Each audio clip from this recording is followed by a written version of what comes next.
এই দু চোখে দৃষ্টি না থাক, মনের দৃষ্টি দাও খুলে দাও প্রভু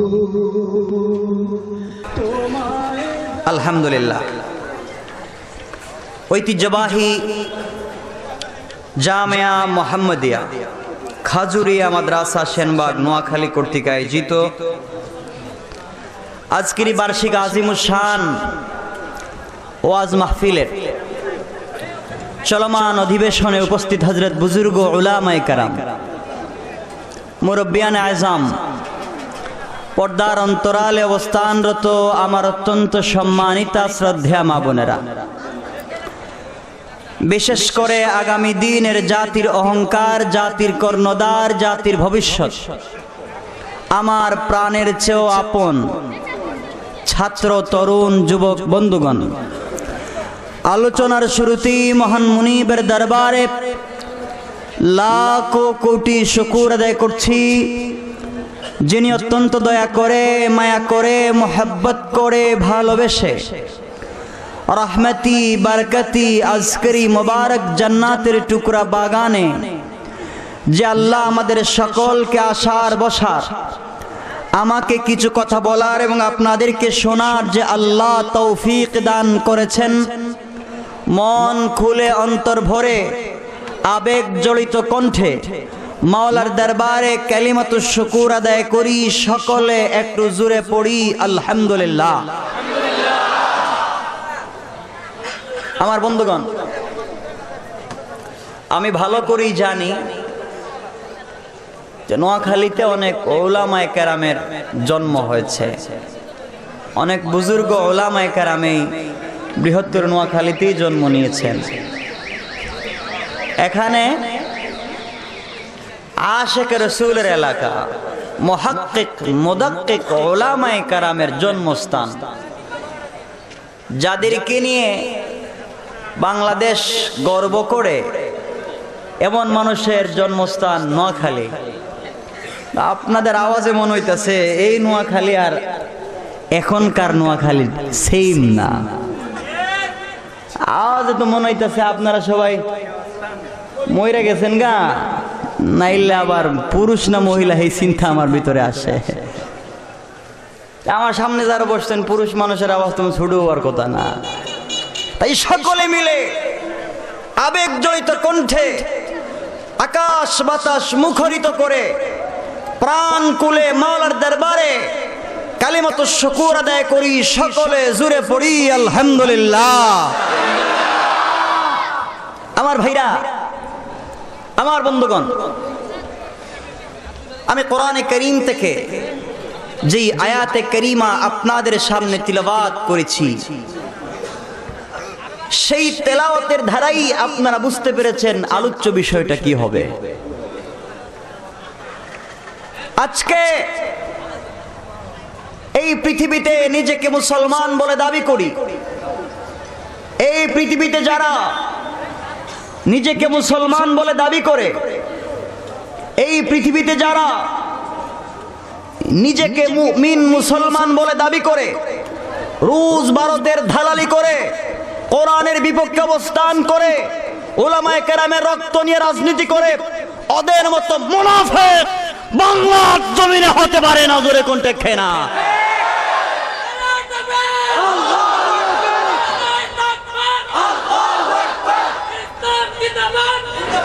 আমার ভাইরা, আমার বন্ধুগণ, আজকে বাংলাদেশে, আজ বাংলাদেশে ইসলাম থাকবে কিনা, মুসলমানেরা থাকবে কিনা, এমন একটা প্রশ্ন সমাজের মানুষের মনে মনে চলে যাচ্ছে।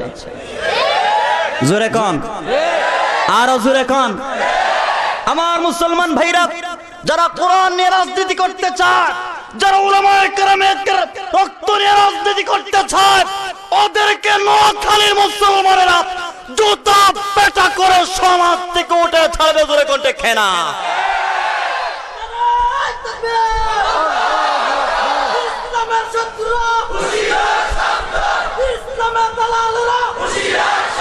আমার ভাইরা, আমার মুসলমান বন্ধুগণ, কিছু লোক কথা পরিষ্কার, অসুবিধা হবে আপনাদের? জোরে কন। সমস্যা হলে আমার হবে, ফাঁসি হলে আমার হবে, জীবন দিতে হলে আমি দেব। বন্দুকের গুলির সামনে যদি দাঁড়াতে হয় প্রথমে আমি দাঁড়াবো। কোরআনের বিপক্ষে কথা বললে তাদের জিহ্বা কেটে ফেলা হবে। জোরে কোন ঠিক না?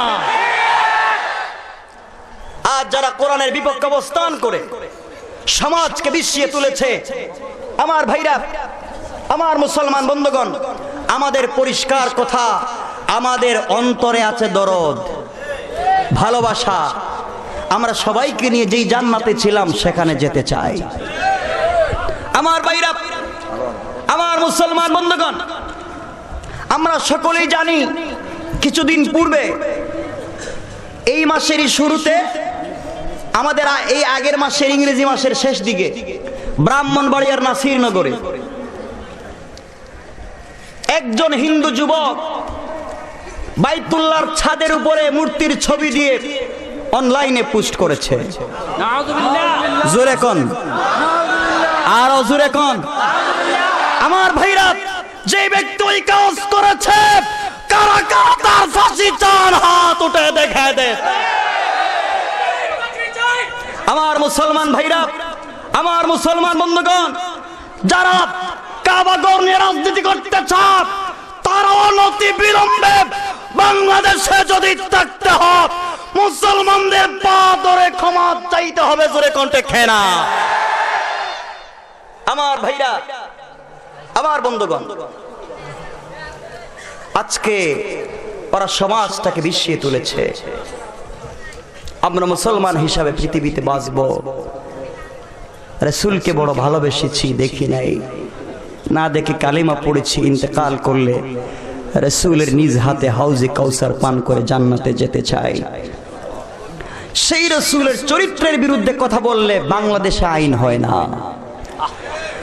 বাংলাদেশে কারো বাবার বিরুদ্ধে কথা বললে আইন হয়, কারো স্বামীর বিরুদ্ধে কথা বললে আইন হয়, কারো ছেলের বিরুদ্ধে কথা বললে আইন হয়। আমার নবীর চরিত্রের বিরুদ্ধে কথা বললে ফাঁসির আইন করতে হবে, করতে হবে, করতে হবে। জোরে কোনটা খেলা।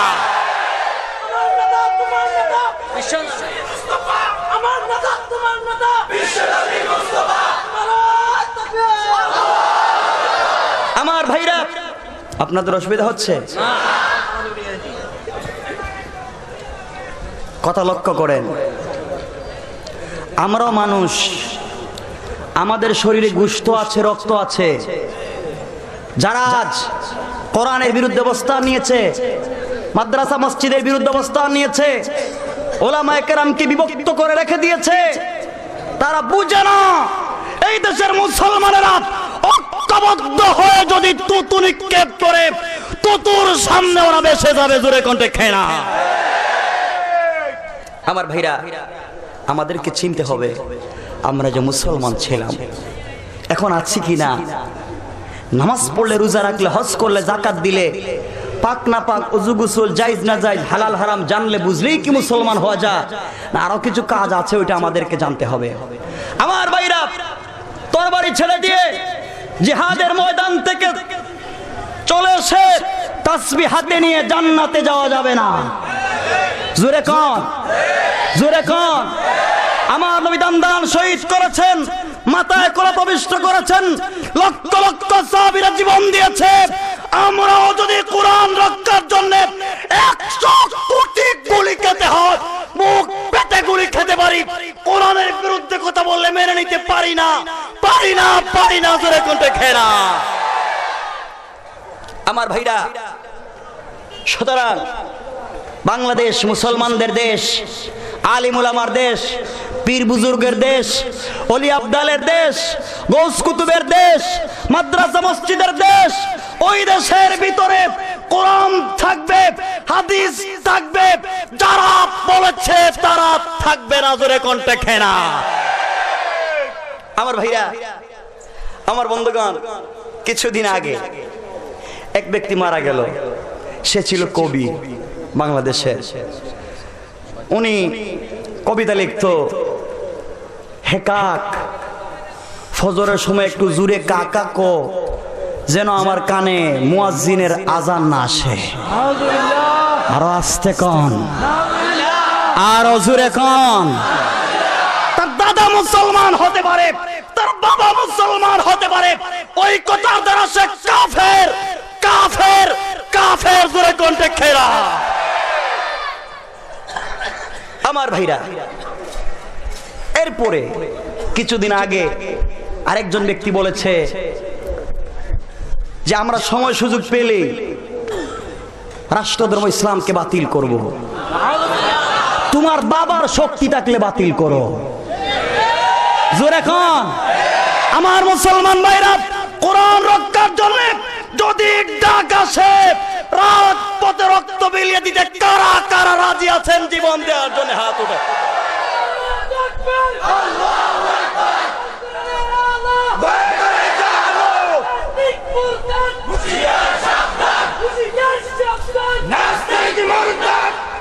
আমার ভাইরা, আমার বন্ধুগণ, এই মাদ্রাসাগুলা প্রতিষ্ঠা করতে উলামায়ে কেরাম রক্ত দিয়েছেন, জীবন দিয়েছেন। এই মাদ্রাসাগুলা মানুষের ঘাম যারা অর্থে প্রতিষ্ঠিত হয়েছে।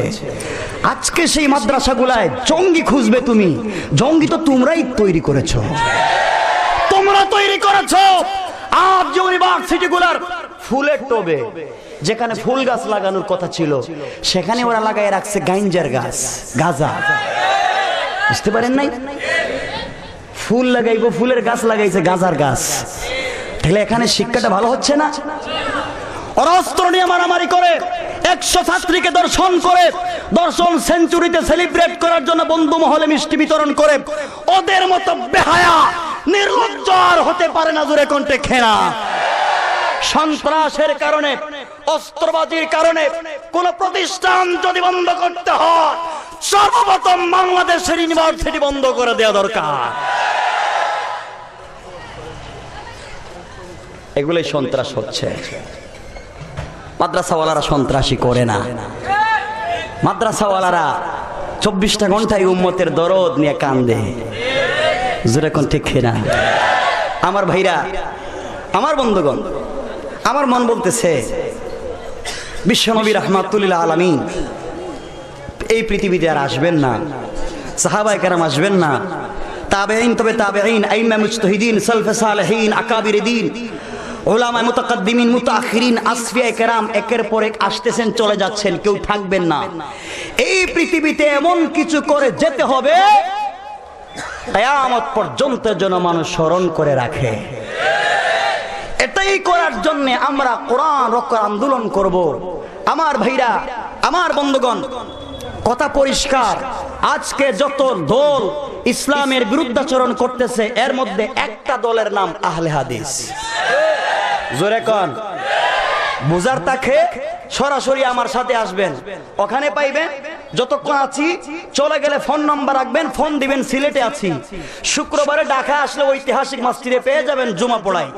আমার ভাইরা, আমার বন্ধুগণ, যারা রাসূলের সুন্নাতকে বিকৃত করে, হাদিসের ইবারতকে বিকৃত করে, মানুষের মধ্যে ফিতনা সৃষ্টি করতে চায়, ওরা আহলে হাদিস হতে পারে না, ওরা আহলে শয়তান, আহলে শয়তান, আহলে শয়তান। জোরে কোনটা খেনা চিনে রাখবেন। আজকে এরাই সমাজটাকে বেশিয়ে তুলেছে, হাদিসের অপব্যাখ্যা করে যাচ্ছে। আমার ভাইরা, আমার বন্ধুগণ, ওদের থেকে আপনারা হুঁশিয়ার থাকবেন। নিজের ছেলে যেন না যায়, নিজের ভাই যেন না যায়, নিজের আত্মীয় স্বজন যেন ওই পথে না যায়। কারণ ওরা যে পথে চলে যাচ্ছে, ওদের যে ইতিকাদ, ওদের সাথে বিবাহ শাদীও হারাম হয়ে যাবে। ইতিকাদে তো প্রবলেম চলে আসতেছে। আমার ভাইরা, আরেক দল যারা সমাজকে বিশ্বে তুলেছে, এদের মধ্যে একটা দলের নাম দেওয়ানবাগী। আসতে বললেন কেন? জোরে কোন, জোরে কোন। সে 12 রবিউল আউয়াল ঢাকার বাবে রহমতে আশিকে রাসূল সম্মেলন করবে। এটা আশিকে রাসূল সম্মেলন না, এটা আশিকে শয়তানের সম্মেলন। জোরে কোনটা খেনা।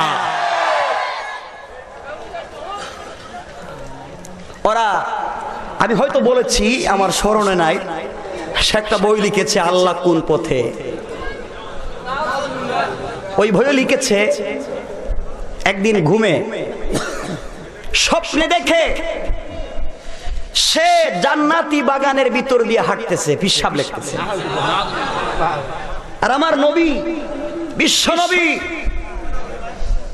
যাকে তৈরি না করলে আল্লাহ আরশ কুরসি লৌহ কলম জান্নাত জাহান্নাম দুনিয়া পৃথিবী কিছুই সৃষ্টি করতো না, সেই নবী একটা ময়লা আবর্জনা ডাস্টবিনের মধ্যে উলঙ্গ অবস্থায় মরে পড়ে আছে।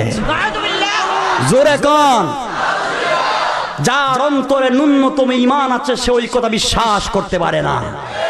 আমার ভাইরা, ওই কথার দ্বারা সে পীর না, সে কাফের। জোরে কোন ঠিক না? তার অনুসারীরা কাফের। জোরে কোন ঠিক না? পরিষ্কার কথা বলে দিচ্ছি, লা শাক্কা ওয়ালা রাইবা, কোনো সন্দেহ নাই, কিছুই নাই। বুঝতে চান আমার সাথে বুঝবেন, বলে দিলাম পরিষ্কার কথা ওদের অবস্থান কি। আরেক দলের নাম রাজার বাগ। আসতে বলেন কেন? আটরশি, মাইজ ভান্ডার, জাকের মঞ্জিল, আরো যত কিছু আছে নাম তো জানি না। এই সবগুলা একই সূত্রে গাথা, একদিকে রাস্তা, সেটা হচ্ছে জাহান্নাম। এগুলার থেকে নিজেকে রক্ষা করতে হবে, এগুলার থেকে সমাজকে রক্ষা করতে হবে। আমার ভাইরা, সংক্ষেপে বলে যাচ্ছি, লম্বা করব না, আমিও অসুস্থ মানুষ। আর এখানে বুজুর্গ ওলামায়ে কেরাম এসেছেন, মুফতি দেলওয়ার সাহেব এসেছিলেন, আবার মুফতি মিজান সাহেব হুজুর দামাত বারাকাতুহুম আসবেন। ওরাই নসিহত করবেন, আমরা মুজাকারা করব। আমি নসিহত করার মতো যোগ্যতা রাখি না, কিন্তু মুজাকারা করতে পারবো। মুজাকারা বাবে মুফাআলার একটা সিগা, যার মধ্যে একটা খাসিয়ত আছে, মুশারাকাত বা শিরকত। এজন্য আমি কিছু কথা বলবো, আপনারা কিছু কথা বলবেন, এটা কি বলে মুজাকারা। আর এটা যদি আল্লাহর কাছে কবুল হয়ে যায়, আল্লাহ মাফ করে জান্নাত দিয়ে দিবেন। আর জোরে কোন সুবহানাল্লাহ। আমার ভাইরা, সংক্ষেপে বলে যাচ্ছি, লম্বা করব না। আরেক দল বাংলাদেশে যারা ফিতনা তৈরি করে, তারা হচ্ছে কাদিয়ানি। জোরে কোন? একটা একটা করে নাম বলে যাচ্ছি, ব্যাখ্যা দেব না। কাদিয়ানি, ওরা বিশ্ব নবীকে শেষ নবী মানে না। জোরে কোন নাউজুবিল্লাহ, আরো জোরে কোন নাউজুবিল্লাহ। আমরা পরিষ্কার ভাষায় ঘোষণা করতে চাই, কাদিয়ানিরা কাফের। জোরে কোন ঠিক না? কাদিয়ানিরা কাফের। জোরে কোন ঠিক না? কাদিয়ানিরা কাফের। জোরে কোন ঠিক না? অনতিবিলম্বে বাংলাদেশে কাদিয়ানীদেরকে কাফের ঘোষণা করতেই হবে। জোরে কোন ঠিক না? আপনারা চান না? চান না? ওরা ফিতনা সৃষ্টি করবে আর বাংলাদেশের মতো দেশে বসে থাকবে। আপনারা মনে মনে ভাবতেছেন, হুজুর এই কথা বলে আপনি সিলেটে যাবেন কেমনে? আচ্ছা বলেন তো, এখানে কি আমার ইচ্ছে এসেছি না আল্লাহ নিয়ে এসেছেন? আমি 12টা 10 মিনিট পর্যন্ত জানি না যে এখানে আসবো, জানি না, আসতে পারবো না। আমি আসছি না আল্লাহ নিয়ে আসছে। নিবেন কে? জোরে কোন? জীবন কার হাতে? মৃত্যু কার হাতে? মরবো, মরবো, কুকুরের মতে ঘরে মরবো না, শ্রীগালের মতে ঘরে মরবো না, শিয়ালের মতে মরবো না। আমরা সিংহের মতো গর্জন দিয়ে রাত পথে গুলি খেয়ে কোরআন রক্ষার আন্দোলন করে মরতে চাই। জোরে কোন ঠিক না? আমার ভাইরা, আপনারা প্রস্তুত থাকেন। আজকে সমাজ এইভাবে চলে যাচ্ছে। কিছু কথা বললাম। আরেকটা আন্তর্জাতিক সমস্যা, আপনারা Bosnia, Chechnya, Somalia, Sudan, Afghanistan, Arakan, Palestine, Pakistan, Bangladesh, Burma, Bharat, এমন কোন মুসলিম রাষ্ট্র নাই যেই রাষ্ট্রে মুসলমানেরা নির্যাতনের শিকার না। জোরে কোন? আমার ভাইরা, আজকে যারা পৃথিবীতে মুসলমানদেরকে সন্ত্রাস সন্ত্রাস বলে তাসবিহ জপতেছে, আমরা পরিষ্কার ভাষায় ঘোষণা করলাম, পৃথিবীর একমাত্র সন্ত্রাস হচ্ছে ইহুদিরা। জোরে কোন?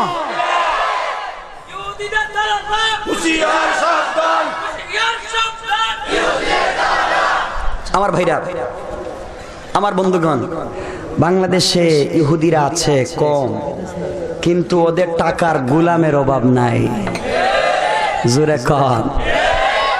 টাকা খেয়ে কওমি মাদ্রাসার বিরুদ্ধে রিপোর্ট করে, কওমি মাদ্রাসা তোমার বাবার না, মাদ্রাসা মসজিদ তোমার বাবার না, বন্ধ করার যদি এত শখ থাকে, অন্ধকার রাত্রে ব্রাশ ফায়ার করতে হবে না, পরিষ্কার দিনের বেলা মাঠে চলে আসো। তোমার মা তোমাকে কত ফোঁটা দুধ খাওয়াছে, তোমার মুখ দিয়ে বের করেই দিব। জোরে কণ্ঠে খেলা। কথা তো পরিষ্কার আমার ভাইরা। এরপরে এই সমাজের মধ্যে এই কথাগুলো শোনার পরে যদি কোনো মুসলমানের মনে বিদ্রুপ চলে আসে যে এটা ঠিক হচ্ছে না, তাহলে বুঝবেন ওরা আসল জায়গায় সমস্যা। মানে কি বুঝতে পারছেন? হয় বাবার পরিচয় ঠিক নাই, তাইলে মায়ের পরিচয় ঠিক নাই। জোরে কন। বাবার পরিচয় ঠিক নাই কেন?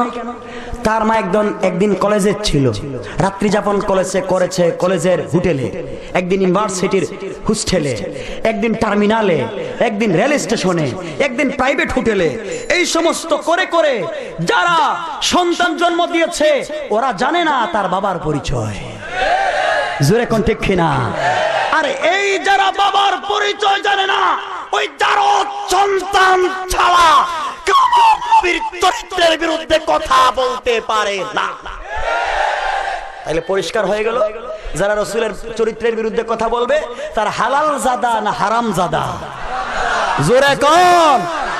হারাম জাদার স্থান পবিত্র ভূমি বাংলাদেশে হতে পারে না। যেই দেশ হারাম জাদাদের তীর্থস্থান সেই দেশে চলে যাও। আমার ভাইরা, আমার বন্ধুগণ, আল্লাহ মাফ করুক, আল্লাহ যেন আমাদেরকে হেফাজত করেন। সকলে বলেন আমিন। আপনাদের অসুবিধা হচ্ছে? কার কার অসুবিধা একটু হাত তুলে দেখায় দেন। কেন আপনাদের অসুবিধা হইলে আমার ডাবল সুবিধা।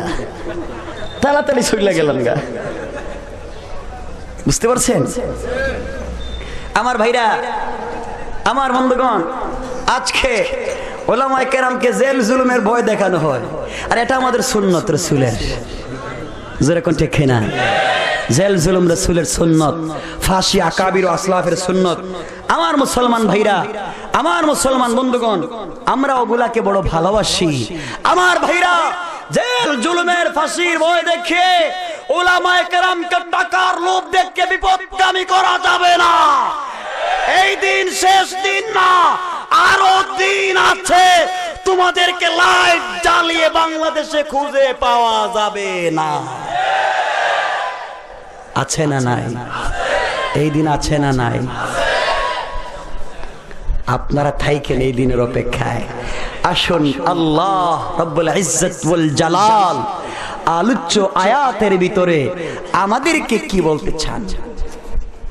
আমার মুসলমান ভাইরা, আমার মুসলমান বন্ধুগণ, আমরা পরিষ্কার ওই কথা জানি, আমাদের ঈমান যদি ঠিক থাকে, আমাদের ঈমান যদি ঠিক থাকে, আল্লাহকে যদি মন থেকে ভালোবেসে থাকি, রাসূলকে যদি বিশ্বাস করেই থাকি, ওই পথে যদি আমরা চলি, বিপদগামী হব না।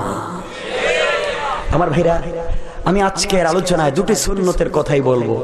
এই আয়াতের ব্যাখ্যা আল্লামা জাহরুল্লাহ জামাশারি তাফসীরে কাশাফে অনেক লম্বা আলোচনা করেছেন। আমি দুইটা সুন্নতের কথা আপনাদেরকে বলবো। বসতে পারবেন তো ইনশাআল্লাহ? আর হুজুর এখন পারবেন তো ইনশাআল্লাহ? দেখা যাক কে কতটুকু পারেন।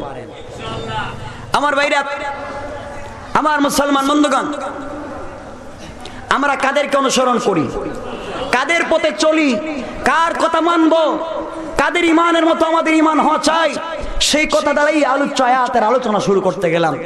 আমার ভাইরা, আমার মুসলমান বন্ধুগণ, রোমের খ্রিস্টানেরা আর পারস্যের খ্রিস্টানেরা বিশ্বনবী যখন পৃথিবীতে আগমন করেন, তখন পৃথিবীর মধ্যে দুইটা দেশ ছিল সুপার পাওয়ার, একটা পারস্য আর একটা রোম। বুঝতে পেরেছেন কথা? দুইটা ছিল সুপার পাওয়ার। আমার নবী পৃথিবীতে যখন আসলেন তখন ওই দুই দেশ ছিল সুপার পাওয়ার।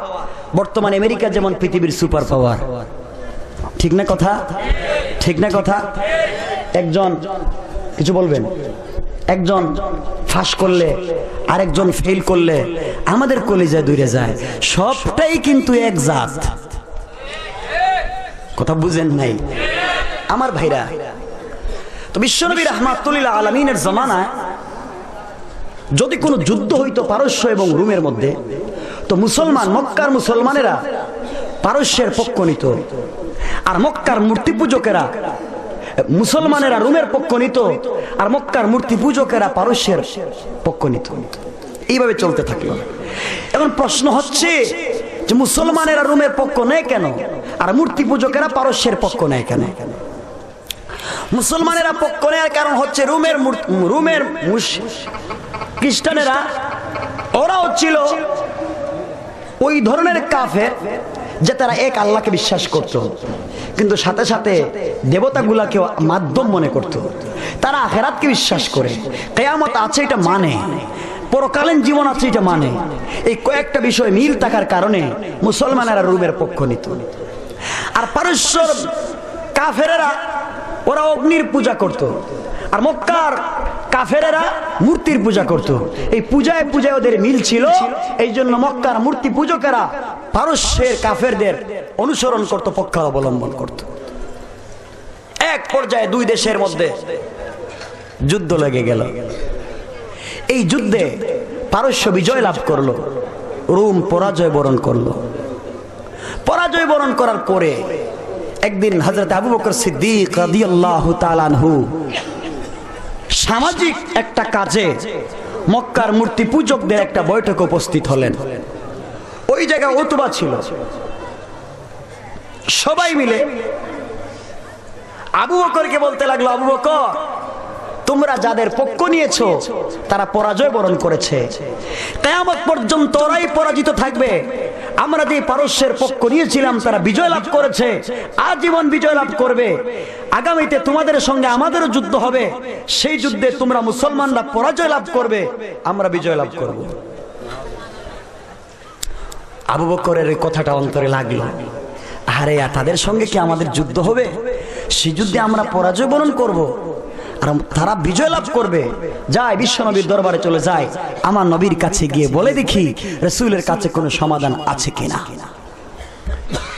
আমার মুসলমান ভাইরা, আমার মুসলমান বন্ধুগণ, হযরত আবু বকর সিদ্দিক রাদিয়াল্লাহু তাআলা আনহু চোখের পানি ছেড়ে দেয়া বিশ্ব নবীর দরবারে হাজির হয়ে গেছেন। ইয়া রাসূলুল্লাহ, ইয়া হাবিবাল্লাহ, ওগো নবীজি, আমি কাফেরদের একটা মজলিসে গিয়েছিলাম। মক্কার কাফেরেরা মুসলমানদেরকে নিয়ে ঠাট্টা শুরু করেছে, মুসলমানদেরকে নিয়ে মস্করা শুরু করেছে। আমরা রোমের পক্ষ অবলম্বন করেছিলাম, রোম পরাজিত হয়েছে। তারা যাদের পক্ষ অবলম্বন করেছিল সেই পারস্য বিজয় লাভ করেছে। সেই পারস্য নাকি আজীবন বিজিতই থাকবে, রোম সারা জীবন পরাজিত থাকবে। আগামীতে আমাদের সঙ্গে সেই মূর্তি পূজকদের যুদ্ধ হবে, সেই যুদ্ধে আমরা পরাজয় লাভ করব আর কাফেররা বিজয় লাভ করবো। নবীজি, সেই কথা কি সত্য? আমার নবী যখন আবু বকরের জবান থেকে ওই কথা শুনেছেন, ওই কথা শোনার পরে কি জবাব দিবেন মাথাটা নিচের দিকে করে বসে আছেন। এমন সময় আমার আল্লাহ আবু বকরের সেই কথা বরদাস্ত করতে পারলেন না, সাথে সাথে জিবরিল আমিনকে পাঠায়া আমার নবীর কাছে সূরা রূম নাজিল করে দিলে।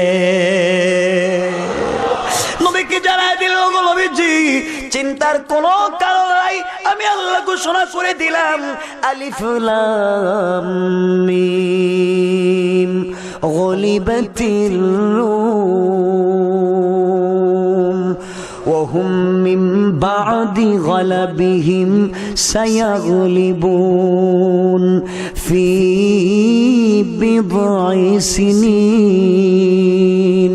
এখন নবীজি যে রোম পরাজয় বরণ করেছে, কিছুদিনের ভিতরে সেই রোম বিজয় লাভ করবে।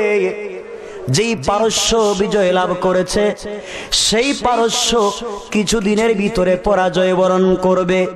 আমার নবীর কাছে যখন ওই আয়াত নাজিল হয়ে গেল, নবীজি আবু বকরকে ডেকে বলেন, আবু বকর, চিন্তার কোনো কারণ নাই, যে আল্লাহ আমাকে মুসলমান বানিয়ে পাঠিয়েছেন, যে আল্লাহ তোমাকে মুসলমান বানিয়েছে, যে আল্লাহ আমাকে বিশ্ব নবী বানিয়েছেন, যে আল্লাহ আমাকে আখেরি জামানার পয়গম্বর বানিয়েছে, যে আল্লাহ আমার কাছে কোরআন নাজিল করেছে, ওই আল্লাহ এই মুহূর্তে সূরা রুম নাজিল করে আমাকে জানিয়ে দিয়েছেন, ওগো নবীজি, যেই রুম পরাজয় বরণ করেছে আজীবন থাকবে না, ওই রুম একদিন বিজয় লাভ করবে। যেই পারস্য বিজয় লাভ করেছে ওই পারস্য আজীবন বিজিত থাকবে না, ও চিরি পরাজয় বরণ করবে। যাও যাও, তুমি কাফেরদের মজলিসে দাঁড়ায়া ঘোষণা করো, রোম বিজয় লাভ করবে, সেই দিন আর দেরি না। আমার মুসলমান ভাইরা, আবু বকর চিন্তা করে নাই সত্য এই কথা কি সত্য হবে কিনা, কারণ বিশ্ব নবী বলেছেন চিন্তার কোনো কারণ নাই। আমার নবী যখন বলে দিয়েছে মিথ্যা হতে পারে না, আমার আল্লাহ যখন কোরআনে নাজিল করেছেন মিথ্যা হতে পারে না। আমার মুসলমান ভাইরা, আমার মুসলমান বন্ধুগণ, হযরতে আবু বকর চলে গেছেন কাফেরদের মজলিসে, ডাক দিয়ে বলতেছেন, কাফেররা তোমরা শোনো, তোমরা বলেছো রোম পরাজয় বরণ করেছে, আজীবন পরাজিত থাকবে, পারস্য বিজিত হয়ে যাবে। শুনে রাখো, আমার আল্লাহ কোরআনের আয়াত নাজিল করে আমার কলিজার টুকরা বিশ্ব নবীকে জানিয়ে দিয়েছেন, ওগো নবীজি, আপনি চিন্তা করবেন না, সেই রোম একদিন বিজয় লাভ করবে আর ওই পারস্য একদিন পরাজয় বরণ করবে। সুতরাং তোমরা যার পক্ষ নিয়েছো সেই দল একদিন পরাজয় বরণ করবে, এতে কোনো সন্দেহ নাই। আমি আবু বকর সেই কথা বলতে পারি, আগামীতে তোমাদের সঙ্গে আমাদের যুদ্ধ হবে, সেই যুদ্ধে আমরা বিজয় লাভ করব। আমার মনে হয় তোমরা পরাজয় বরণ করবে। ওই সময় কথাবার্তার এক পর্যায়ে যখন কাফেরা বিশ্বাস করতেছে না, আবু বকর বললেন, বাজি ধরো। কি ধরো? কি ধরো? আপনারা মনে মনে ভাবতেছেন তাইলে বাজি ধরা তো হালাল দেখা যায়, আল্লাহ কোরআনেই বলেছেন, ঠিক আছে, বললেন বাজি ধরো। আবু বকর বললেন, ঠিক আছে, বাজি ধরো। আবু বকর বললেন, আগামী 3 বছরের ভিতরে পারস্য পরাজয় বরণ করবে, রোম বিজয় লাভ করবে। যদি রোম বিজয় লাভ করে তোমরা আমাকে 10টা উট দিবে, আর যদি রোম পরাজয় বরণ করে আমি তোমাদেরকে 10টা উট দেব। বাজি আবু বকর ধরলেন কি ধরলেন না? হালাল না হারাম? জোরে কোন। তখন হালাল ছিল না হারাম ছিল? জোরে কোন, আরো জোরে কোন। এখন হালাল না হারাম? কিছুক্ষণ বসলে এটা হারাম না হালাল বুঝে যাইবেন, দলিল দিয়া দিবেন। রাসূলের কাছে আসছেন, ইয়া রাসূলুল্লাহ, গিয়েছিলাম ওদের কাছে, কথা বলে এসেছি, বাজি ধরেছি, 3 বছরের কথা বলেছি, 10টা উটের কথা বলেছি। রাসূল বলেছেন, 3 বছর কোথায় পাইছো? কোথায় পাইছো 3 বছর? বলে, ইয়া রাসূলুল্লাহ, আমি তো বলে দিছি 3 বছরের কথা, আল্লাহ তো ফি বিজয় সিনিন বলেছেন। রাসূল বলেছেন, ও আবু বকর, আল্লাহ বলেছেন কমপক্ষে 3, সর্বোচ্চ 9, 3 থেকে 9 বছরের ভিতরে রোম বিজয় লাভ করবে, পারস্য পরাজয় বরণ করবে। যাও তুমি ওই কথা তাদেরকে বলে আসো। রাসূল বলেন নাই, তুমি কেন বাজি ধরেছো? এই কথা বলেছেন? বলেছেন। তাইলে এই রাসূলের এই সাপোর্টের দ্বারা, নীরব টাকার দ্বারা বোঝা যায় বাজি হালাল, ঠিক না? চলে গেছে। আবু বকর গিয়ে বলতেছেন, শোনো, 3 বছর না, কমপক্ষে 3, সর্বোচ্চ 9। তারা বলতেছে, সময় যদি বাড়াইতে চাও উটের সংখ্যা বাড়াইতে হবে। কত করবেন? 100। ঠিক আছে, 3 থেকে 9 বছরের ভিতরে রোম যদি বিজয় লাভ করে তোমরা আমাকে 100 উট দিবে, আর যদি রোম পরাজয় বরণ করে আমি তোমাদেরকে 100 উট দেব। চলে গেছে, কথা পাকাপোক্ত রাসূলের কাছে বলে দিয়েছেন। এইভাবে অনেক দিন চলে গেছে, হিজরতের বছর চলে এসেছে, মুসলমানরা হিজরত করতে শুরু করেছেন দলে দলে। চিন্তা করলো উবাই, উতবা, যে মুসলমানরা যেইভাবে দলে দলে হিজরত করতেছে, কোন দিন আবু বকরও যাইবো গা মদিনায়, আমার 100 উট তো আর পাওয়া যাবে না। আসছে আবু বকরের বাড়িতে, আবু বকর তুমি কোন দিন চলে যাইবা, আমার 100 উট দিয়া যাও। আবু বকর বলেন চিন্তার কারণ নাই, আমি যদি তোমাকে 100 উট দিয়ে যেতে না পারি, কারণ দুজন ভালো অবস্থানে আছি, যুদ্ধ তো লাগে নাই, তোমাকে উট দেব কেন, সময় তো এখনো বাকি আছে। এক কাজ করা যায়, আমি মদিনায় চলে যাব ঠিকই, আমার ছেলে আব্দুর রহমানকে তোমার জিম্মায় দিয়ে গেলাম, যদি আমি পরাজয় বরণ করি, আমার ছেলেকে তোমাদের কাছে হাওয়ালা করে গেলাম, যা ইচ্ছা তা করে নিও।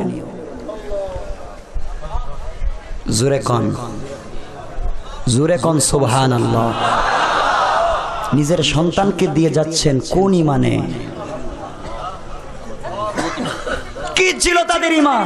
আল্লাহ কোরআনে বলেছেন সত্য হবেই হবেই, আমার ছেলেরও কিছু হবে না, আমাকেও উট দিতে হবে না। জোরে কন সুবহানাল্লাহ।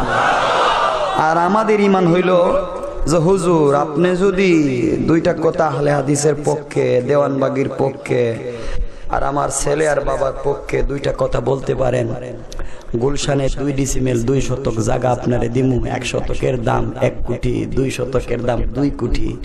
তা আমি হইলে বলতাম এত কিছুর দরকার নাই, 1 শতক দিলেই হবে, 1 কোটি টাকার দরকার, কি বলার দরকার বলেন, বইলা দেই। এভাবে হচ্ছে কি হচ্ছে না? জোরে কোন। যারা যারা বেঈমানদের সাথে, মুনাফিকদের সাথে, দালালদের সাথে আতাত করে কওমি মাদ্রাসাকে ধ্বংস করতে চায়, ওরা ইহুদিদের টাকা খেয়ে বসে আছে। জোরে কোনটা খায় না? চিনে রাখবেন সবাইকে। আমার ভাইরা, আবু বকর নিজের সন্তানকে দিয়ে গেলেন, চলে গেছেন মদিনায়, চলে গেছে অনেক দিন। আমার ভাইরা, আমার মুসলমান বন্ধুগণ, হিজরতের 2য় বর্ষে কাফেরদের সঙ্গে, পারস্যের সঙ্গে রোমের যুদ্ধ বেঁধে গেল।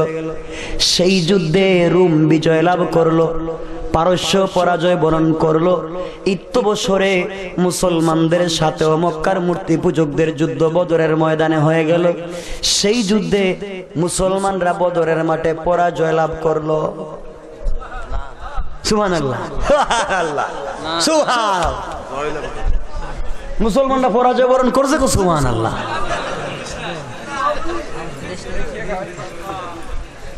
মুসলমানরা পরাজয় বরণ করছে না বিজয় লাভ করছে? জোরে কোন, জোরে কোন। 313 জন মুসলমান যদি বিজয় লাভ করতে পারে, এই হাজার হাজার মুসলমানদের মধ্য থেকে আমি এমন 313 জন যুবকের হাত চাই যা কোরআন রক্ষার জন্য রক্ত দিবে। হাত উঠায় দেন।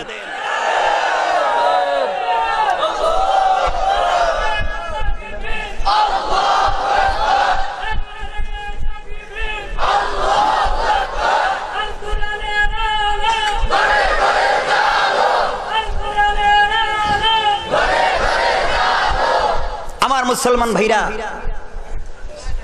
মনটা কেমন করতে হবে, দিলটা কেমন বানাতে হবে।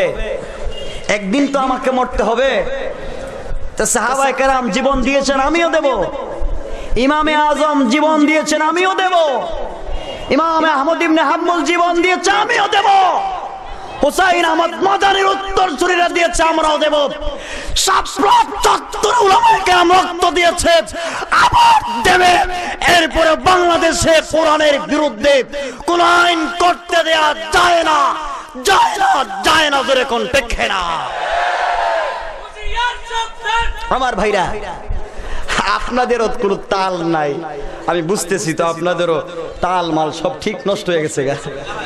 আমার ভাইরা, আমার বন্ধুগণ, আমার কথা শুনেন, আমার কথা শুনেন। আমরা অন্তরে দরদ নিয়ে বলতেছি, কারো সঙ্গে দুশ্মনী আছে? জোরে কোন, জোরে কোন। আজকে আমি এই কথা বলবো আল্লাহকে সাক্ষী রেখে, আল্লাহ জন্মের পর থেকে আজকে পর্যন্ত আমাকে যারা মুখ দিয়ে, জবান দিয়ে কথা বলে, হাত পা দিয়ে কষ্ট দিয়েছে, সবাইকে মাফ করে দিচ্ছি। আমরা কি মাফ করতে পারি না? আমরা তো দরদ দিয়ে কথা বলতেছি। আমরা চাই এই সমাজ শান্তির সমাজ হোক, চাই না? জোরে কান আমার ভাইরা, আমার বন্ধুগণ, আসুন সামনের দিকে যাই। খলিফাতুল মুসলিমিন হযরত আবু বকর সিদ্দিক মুসলমানরা বিজয় লাভ করার পরে রাসূলকে বলতেছেন, ইয়া রাসূলুল্লাহ, আমি মদিনায় যাই, মক্কা যেতে হবে।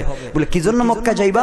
বলে ইয়া রাসূলুল্লাহ, আমি যে 100 উট পাই, ওদের কাছে 100 উট পাই, ওদের সাথে আমার বাজি ছিল, রোম বিজয় লাভ করলে ওরা দিবে, পরাজয় বরণ করলে আমি দেব। এখন তো রোম বিজয় লাভ করেছে, আমরাও বিজয় লাভ করেছি, আমি 100 উট নিয়ে আসি। রাসূল বললেন, যাও। বাজি তখনও হালাল না হারাম? জোরে কোন? হালাল। মক্কায় গেলেন, লম্বা কথা 100 উট নিয়ে বের হলেন, রাসূলের কাছে আসলেন, মনে কত আশা, 100 উট বিক্রি করে তরবারি কিনবো, কাফেরদের বিরুদ্ধে জিহাদ করব, রাসূলের হাতটা শক্তিশালী হবে। আবু বকর চিন্তা করে রাসূলের সামনে উট নিয়ে হাজির হইয়া, ইয়া রাসূলুল্লাহ, এই যে আমার 100টা বাজির উট। রাসূল উপর দিকে তাকায়া মুস্কে হাইসা আবু বকরকে বলেন, আবু বকর, তুমি যখন বাজি ধরেছিলে তখন বাজি ছিল হালাল, তুমি যখন আমার কাছে এসেছিলে বাজি ছিল হালাল, তুমি যখন হিজরত করে মক্কা থেকে মদিনা এসেছিলে বাজি ছিল হালাল, তুমি যখন মদিনা থেকে মক্কায় যাওয়ার কথা আমার কাছে বলেছিলে বাজি ছিল হালাল, যখন মক্কা থেকে 100 উট নিয়ে মদিনার পথে এসেছিলে বাজি ছিল হালাল, যখন উট নিয়ে মদিনার ভিতরে প্রবেশ করেছো, আল্লাহ অনন্তকালের জন্য, চিরজীবনের জন্য বাজিকে হারাম ঘোষণা করেছে। এখন হালাল না হারাম? জোরে কোন? আমরা বিশ্বাস করি কিন্তু মানি না, কারণ বাজি হারাম, মদ হারাম, জুয়া হারাম, লটারি না, এটা হালাল। কারণ 10 টাকায় যে 1 কোটি টাকার ফ্ল্যাট মিলে, পাইছেন আপনারা? দুখাবাজি চিনেন না, সব সেটিং বাজ। আমার ভাইরা, এগুলো হালাল না হারাম? জোরে কোন? আপনারা বলেছেন কিন্তু আমি বলি নাই হারাম। কথা ঠিক রাখেন আপনারা, যা হারাম বলেছেন এর কাছে যাইয়েন না।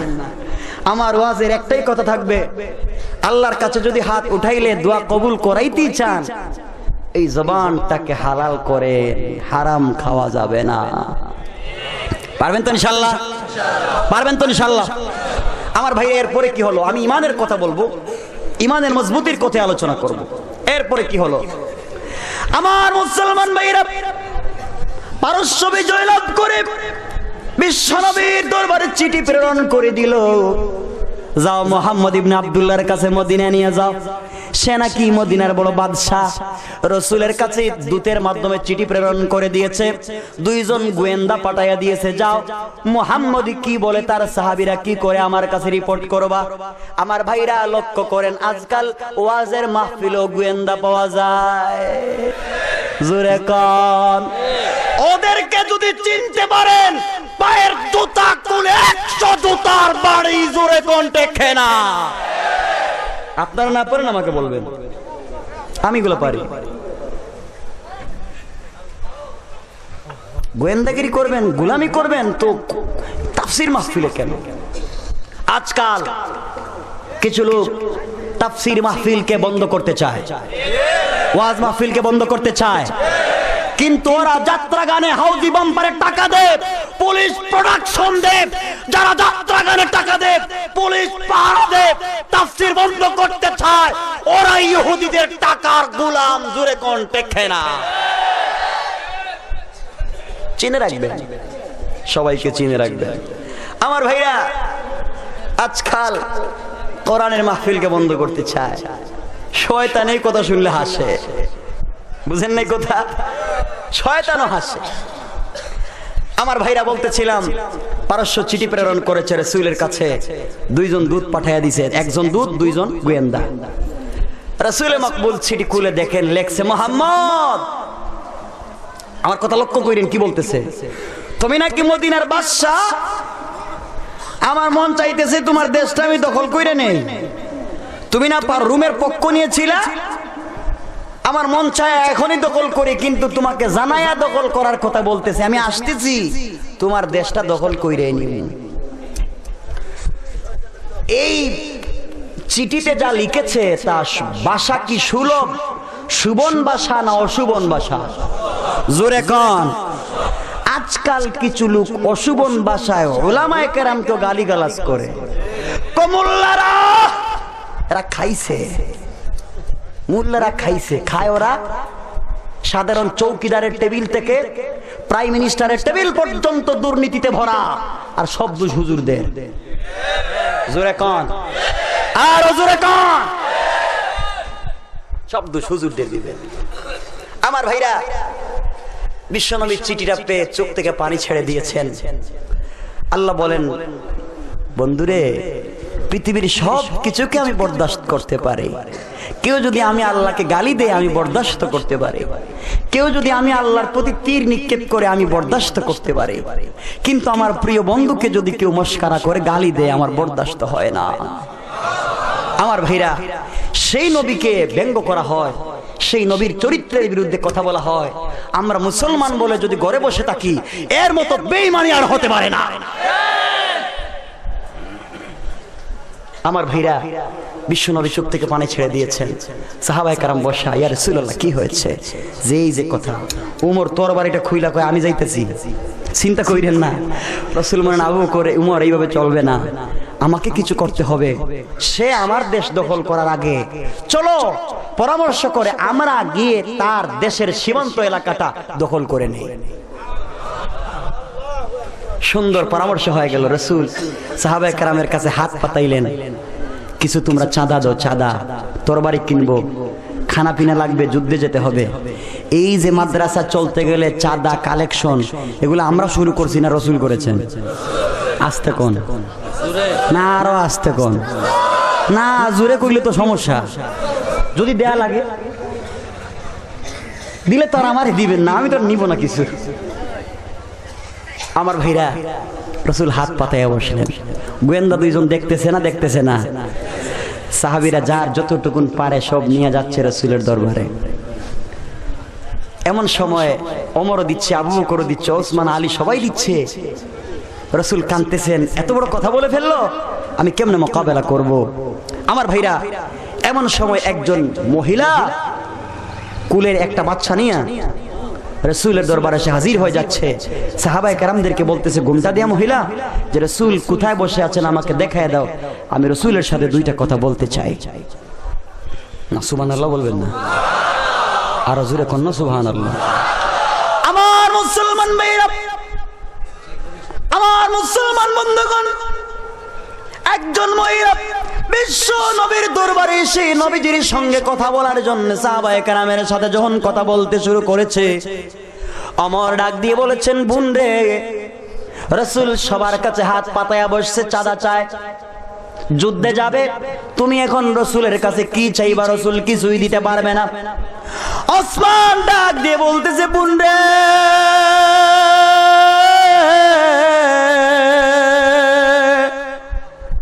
রাসূল আমাদের কাছে হাত পাতায়া বসেছে, রাসূল যুদ্ধে যাবে, টাকা নাই, পয়সা নাই, কিছুই নাই, তুমি কেন রাসূলের কাছে যাইবা? এই মুহূর্তে রাসূলের কাছে কিছু চাইবা না, রাসূল তোমাকে কিছুই দিতে পারবে না। এমন সময় মহিলা চুপ থেকে পানি ছেড়ে দিয়েছে, আর ডাক দিয়ে বলতেছে, আবু বকর,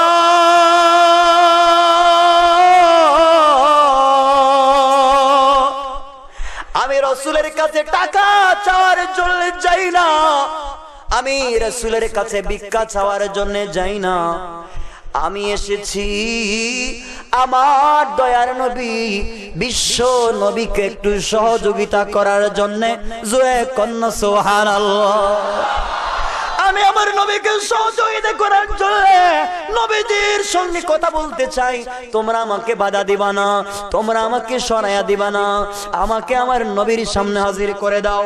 আমার মুসলমান ভাইরা, আমার মুসলমান বন্ধুগণ, চিন্তা করেন, আমার উদ্দেশ্য হচ্ছে ঈমান কাকে বলে এটা বুঝাইয়া দেয়া। আমার মুসলমান ভাইরা, আমার মুসলমান বন্ধুগণ, এমন সময় মহিলা আমার নবীর দরবারে হাজির হয়ে গেছে। আমার নবীর চোখ থেকে পানি ছেড়ে কান্দে, আর ডাক দিয়ে বলছে, মা,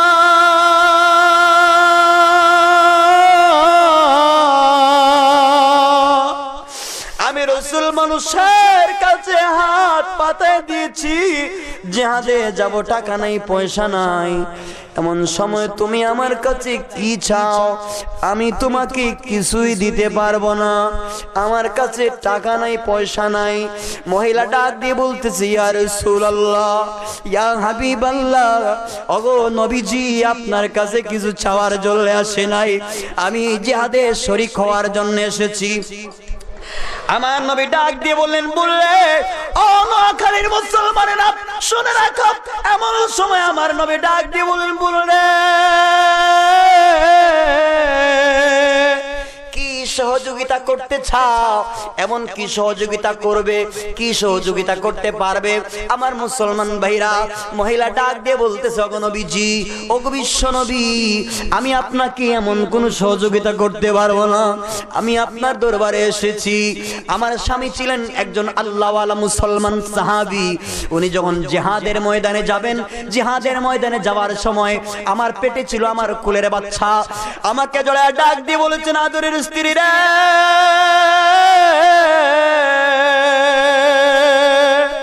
তোর সঙ্গে অনেক দিন ধরে করে সংসার করলাম, তোমার পেটে আমার একটা আমানত রয়েছে, দোয়া করবা আমি যেন জিহাদে শাহাদাত বরণ করতে পারি। আমি যদি শহীদ হয়ে যাই, তোমার পেটের বাচ্চা, আমার এই সন্তান ছেলে হবে না মেয়ে হবে জানি না, যেই হোক না কেন, তুমি আমার নবীর কাছে দিয়া দিবা, আল্লাহর রাস্তায় হাদিয়া করে দিবা, আল্লাহর রাস্তায় কোরবান করে দিবা। ওগো নবীজি, আপনি যখন সাহাবীদের সামনে জিহাদের জন্য ফান্ড তৈরি করার জন্য হাত পাতিয়ে বসলেন, সাহাবায়ে কেরাম যার যেমন খুশি, যে যেমন পারে আপনার কাছে সবকিছু নিয়ে আসছে। মহিলারা পর্যন্ত কানের দুল, নাকের দুল, গলার হার পর্যন্ত আপনার দরবারে নিয়ে এসেছে। আমার কাছে কোনো সম্পদ ছিল না, আমার কানের মধ্যেও কিছু নাই, নাকের মধ্যেও কিছু নাই, গলার মধ্যেও কোনো অলংকার নাই, কিছুই নাই। সবাই যখন আপনার কাছে নিয়ে আসতেছে, এমন সময় আমার স্বামীর কথা স্মরণ হয়ে গেছে। আমার স্বামী বড় আল্লাহওয়ালা ছিলেন, তিনি শাহাদাত বরণ করেছিলেন। আমার সেই কুলের বাচ্চাটা আমার পেটে ছিল, ওই বাচ্চাটাকে আমি কোলে নিলাম, তার বাবার কথা স্মরণ হয়ে গেছে। আমার স্বামী বলেছিলেন, আমার সন্তানটাকে আল্লাহর রাস্তায় কোরবান করে দিবা। ইয়া রাসূলুল্লাহ, সেই বাচ্চাটাকে কোলে নিয়ে আপনার দরবারে হাজির হয়ে গেছি। আমি আমার কুলের বাচ্চাটাকে জিহাদের ফান্ডে দান করে দিলাম। আমার মুসলমান ভাইরা, পারস্যের দুইজন গোয়েন্দা রিপোর্ট করতেছে, দেখতেছে এসব কি বলে। নিজের কুলের সন্তানটাকে জিহাদের ফান্ডে দিয়ে দিবে, বাচ্চা কি করবে? আমার নবী সন্তানটাকে কুলে নিয়ে সন্তানের কপালে চুম্বন দিয়ে ডাক দিয়ে বলেছেন, আল্লাহ,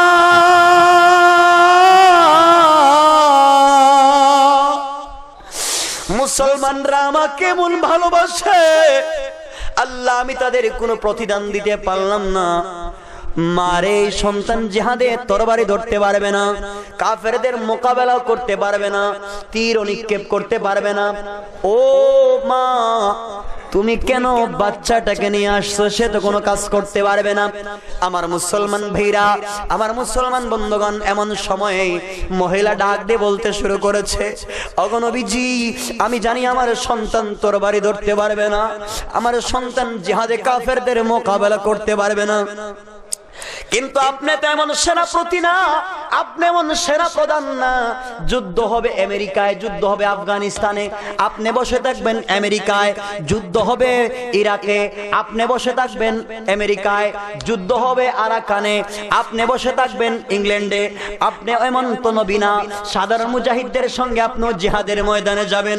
কাফের বেঈমানেরা যখন আপনাকে দেখবে, তখন জলের মতো, বৃষ্টির মতো আপনার দিকে তীর নিক্ষেপ করবে, আপনার দিকে ইট পাটকেল নিক্ষেপ করবে।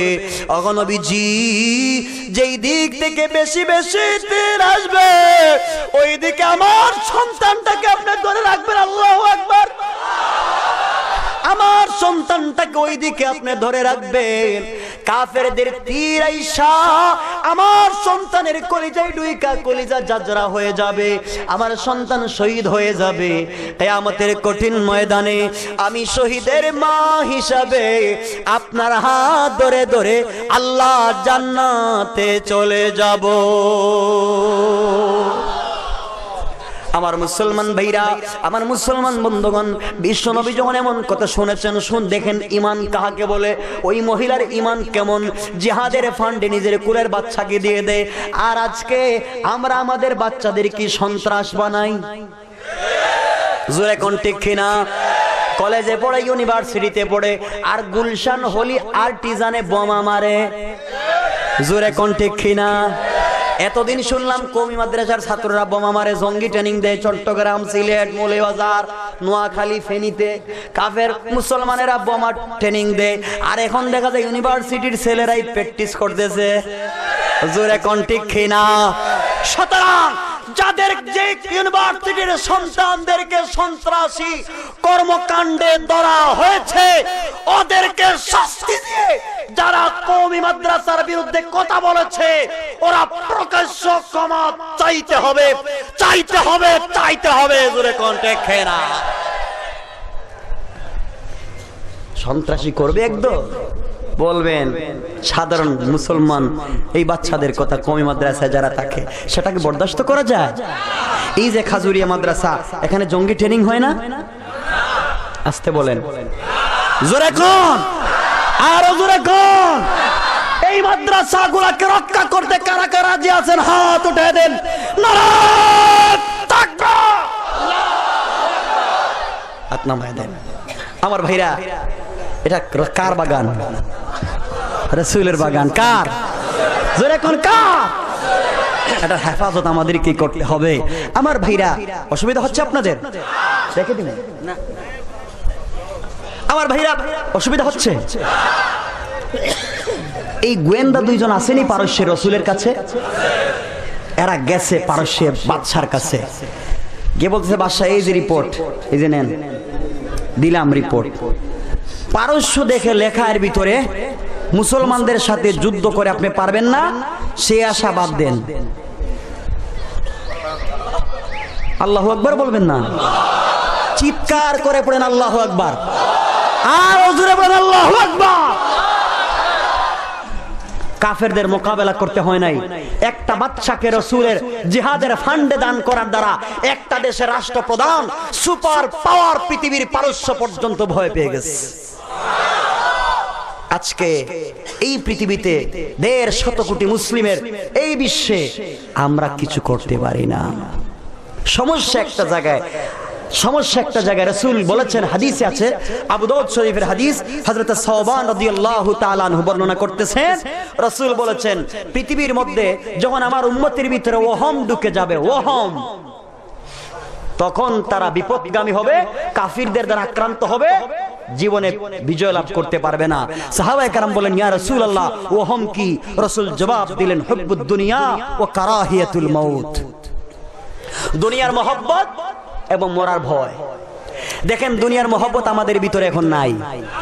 না, নাই না, একবারে নাই। আছে? মরার ভয় আসেনি? জোরে কোন। মানে জিহাদ জিহাদ জিহাদ চাই, জিহাদ হইলে আমি নাই, আমি নাই, এই জায়গায় আমি নাই, আপনি যান। ও কারাহিয়াতুল মউত, মৃত্যুর ভয় আজকে আমাদেরকে ধ্বংস করে দিচ্ছে। আমার ভাইরা, পারস্য সম্রাট এই দুইটাকে বলতেছে, এই শোনো, এদিকে আসো, টাকা কি আমার কম না মুহাম্মদের? টাকা আমার বেশি না মুহাম্মদের বেশি? আপনার বেশি। অস্ত্র আমার বেশি না মুহাম্মদের বেশি? আপনার বেশি। সেনাবাহিনী আমার বেশি না মুহাম্মদের বেশি? আপনার বেশি। দেশ আমার বড় না মুহাম্মদের বড়? আপনার বড়। সুপার পাওয়ার পৃথিবীর কে? আপনি। ছাড়ারা, সব কিছুতে যদি আমি হই, তে মুহাম্মদ বিজয় লাভ করবে কেন? মুসলমানরা বিজয় লাভ করবে কেন? সেই রিপোর্ট কি লেখছো? না মুহাম্মদের কাছ থেকে টাকা পয়সা খাইছো? আমরা টাকা খাই নাই, আমরা খাই নাই, বাস্তব যা দেখছি তার রিপোর্ট করছি। কি দেখছো? দেখলাম তোমার সেনাবাহিনী যুদ্ধ করে, যুদ্ধে যদি জয়লাভ করে প্রমোশন হবে কিনা, ওদের বেতন বাড়বে কিনা, এই চিন্তা যুদ্ধে যাওয়ার আগে করে। আর মুসলমানেরা তোমাদের বিরুদ্ধে যুদ্ধ করার জন্য এমন প্রস্তুতি নিচ্ছে যে মা তার কুলের সন্তানকে জিহাদের ফান্ডে দান করে দিচ্ছে। সুতরাং এদের সাথে যুদ্ধ করে পারবে না, এই খায়েশটা বন্ধ করে দাও, এই খায়েশ তোমার পুরা হবে না। বাদশা কই, এত বড় কথা? এই কথা শোনার পরে মুসলমানদের বিরুদ্ধে যে জিহাদ করবে সেই খায়েশ বন্ধ হয়ে গেছে। জোরে কন্না সুবহানাল্লাহ। আমার ভাইরা, আমার বন্ধুগণ, আজও যদি আমাদের সেই ঈমান থেকে যায়, ঈমান যদি থাকতো এমন পাওয়ারফুল, পৃথিবীর কাফেররা কিছু করতে পারবে না, কিছু করতে পারবে না। আমি জানি আমরা যদি বুক পেতে ট্যাঙ্কের নিচেও শুয়ে পড়ি, ট্যাঙ্ক উপর দিয়ে চলে যেতে পারে, কিছু হতে পারে না। কিন্তু ঈমানের তো দরকার, ঈমানের তো দরকার। কেমন ঈমানের দরকার? আমি যে আয়াত তিলাওয়াত করেছি, এই আয়াতের একটা শব্দই শুধু আলোচনা করতেছি, সামনের দিকে যাচ্ছি না। এই শব্দ শেষ দিকেই বলে দিব শব্দটার কি। আমার ভাইরা, আমার বন্ধু, রাসূল চলে গেছেন, আবু বকর চলে গেছেন। লম্বা কথা সংক্ষেপ করতেছি, বুঝতেছি আপনাদের অসুবিধা হচ্ছে, অসুবিধা হচ্ছে না? বসতে পারবেন তো? একজন উঠবেন না। যার প্রস্রাবের সমস্যা চক্ষু বন্ধ করে বসে থাকবে। যার ডায়াবেটিক্সের সমস্যা, এই যে নিচে মাটি কামড় পড়ে যাবেন, নড়াচড়া করেন না, খবর আছে কিন্তু।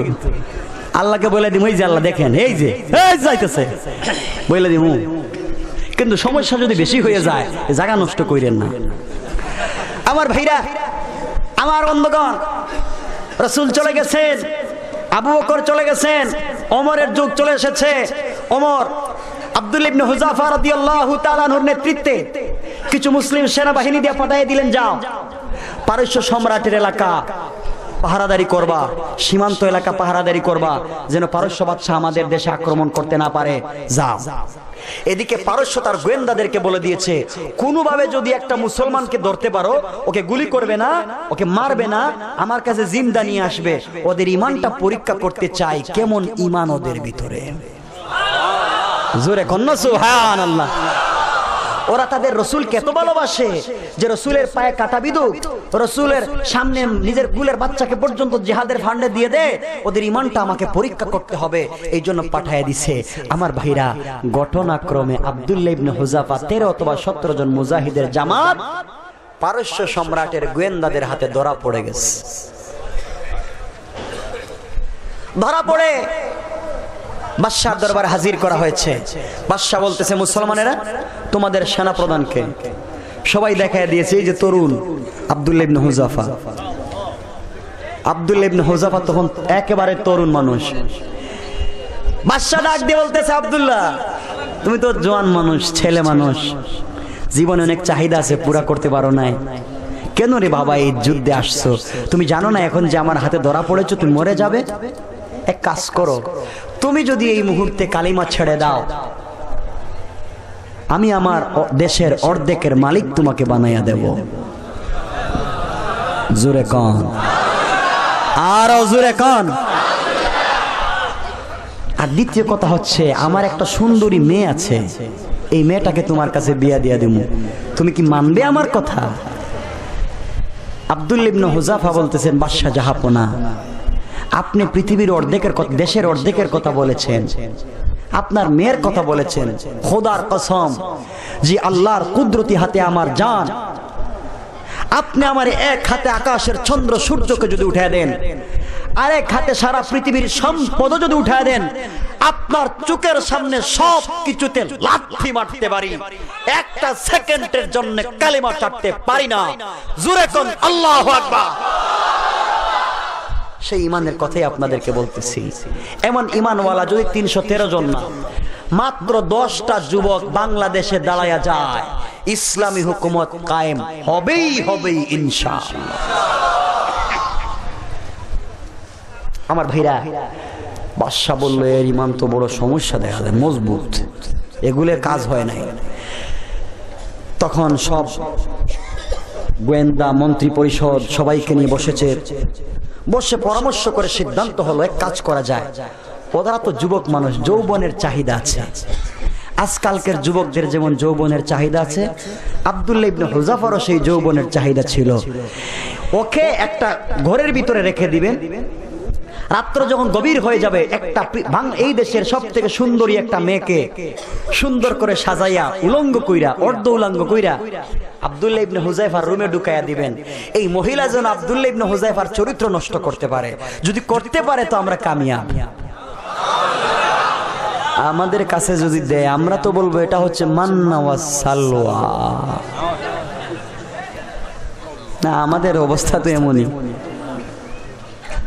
মেয়েটা কলেজে যাবে, বাবা কষ্ট করে টাকা দে, ঘর থেকে বুরকা পরে নেকাব লাগায়, হেজাব পরে ঘর থেকে বাইর হইয়া নেকাব বুরকা হেজাব ব্যাগের ভিতরে ঢুকাইয়া পাশের বাড়ির বল্টুর মোটর সাইকেলের পিছনে বইসা সুজা বাক বাকুম বাক বাকুম বাক বাকুম বলতে বলতে পার্কে চলে যায়। সুরে কণ্ঠে খেনা, বাবার খবর নাই, খবর নাই। এগুলো হচ্ছে না, হচ্ছে না? আরো অনেক মেয়ে আছে, বাবা বলতেছে আমার মেয়েটা একদিন শুনতেছে রাত্রে গুনগুন গুনগুন করতেছে পাশের রুমে, আল্লাহর কাছে দোয়া করতেছে, আল্লাহ আমার মেয়েটা বোধহয় তাহাজ্জুদের নামাজ পড়া আমার জন্য দোয়া করতেছে। আর সে তার বয়ফ্রেন্ড বল্টুর সাথে প্রেম করতেছে। আছে না নাই? আছে না নাই? আছে। এই সমাজটা বিষিয়ে তুলেছে ওরা। ও যুবকেরা, আমিও তোমাদের মতো একটা যুবক। আমি চাইলে আজকে দাড়ি কাটতে পারতাম, প্যান্ট শার্ট পরে যে কোনো সিনেমা হলে যেতে পারতাম, কেউ বাধা দিবে না। পৃথিবীর বিভিন্ন দেশ ঘোরাফেরা করে আল্লাহ যে অভিজ্ঞতা দিয়েছেন, একটাই বুঝতে পেরেছি, রাসূলের সুন্নত মুখে দাঁড়িয়ে নিয়ে এই পাঞ্জাবি পইরা পাগড়ি পইরা যদি কবরে চলে যায়, আমার বিশ্বাস সেই কবরে ফেরেশতারা আযাব দিবে না। সেই আশাটা অন্তরে লালন করে আজও এই পথে আছি। আমরা চাইলে অনেক কিছু করতে পারতাম, চাহিদা যা ইচ্ছা তা করতে পারতাম। সেই মনের ইচ্ছাটাকে দুর্বল করে ইসলামের জন্য, লিওয়াজহিল্লাহ, একমাত্র ইসলামের জন্য, দ্বীনের জন্য, দিনের পর দিন, মাসের পর মাস, এই যে সেপ্টেম্বর থেকে মাহফিল শুরু হয়েছে, এপ্রিল পর্যন্ত যাবে, 2টা 3টা করতেই হয় প্রতিদিন। এত কষ্ট করার কি দরকার ছিল ভাই? কি দরকার ছিল? আপনাদের কাছে যদি টাকার জন্য মাহফিল করতাম, সিলেটে মাহফিলের অভাব নাই, ইংল্যান্ডে মাহফিলের অভাব নাই, আমেরিকায় মাহফিলের অভাব নাই, যখন চাই তখনই যেতে পারি। কিন্তু আমার ভাইরা, এত কষ্ট করে আপনাদের সামনে চলে আসার একটাই কারণ, রাসূলের সুন্নতের কথা বলছি, ঈমানের কথা বলেছি। একজন ভাই যদি আমল করে রাসূলের পথে চলে আসে, সে একা জান্নাতে যেতে পারবে না, জান্নাতে যেতে পারবে না। আমার ভাইরা, আমার বন্ধুগণ, এক পর্যায়ে রাত্র গভীর, আব্দুল্লাহ ইবনে হুযায়ফাকে একটা রুমের ভিতরে ঢুকাইয়া একটা মেয়েকে, সুন্দরী একটা মেয়েকে ঘরের ভিতরে ঢুকাইয়া দিছে, যাও আব্দুল্লাহ ইবনে হুযায়ফার চরিত্র নষ্ট করবা। এই মেয়েটাকে পাঠাইছে একটা যুবকের চরিত্র নষ্ট করার জন্য। আর আজকালকের যুবকেরা খুঁজে কার সঙ্গে বান্ধবীয়ানা করবে, গার্লফ্রেন্ড, পার্কে যাবে, ফাস্ট ফুডের দোকানে যাবে, বাক বাকুম করবে, আর বাবার টাকা চুরি কইরা তার গার্লফ্রেন্ডের দিবে। আছে না নাই? এমন প্রেম করবেন, সিলেটের এমসি কলেজের মাঠে বদরুল যেইভাবে খাদিজারে দিছে এইভাবে হয়ে যাবে। জোরে কন, আপনারা শুনেন নাই? পত্রিকা দেখেন নাই? মনে হইতেছে সে গরু ছেদাইতেছে, শুরু করছে, যে এই একবারে শুরু করছে। এগুলা কি শিক্ষা? এগুলা মাদ্রাসার শিক্ষা হতে পারে না, এগুলা কোনো কওমি মাদ্রাসার ছাত্র করে নাই। আমার ভাইরা, আপনারাই বলুন, বাংলাদেশের শত শত থানা রয়েছে, একটা থানায় একটা কওমি মাদ্রাসার ছাত্রের বিরুদ্ধে ধর্ষণের মামলা দেখাতে পারবেন না।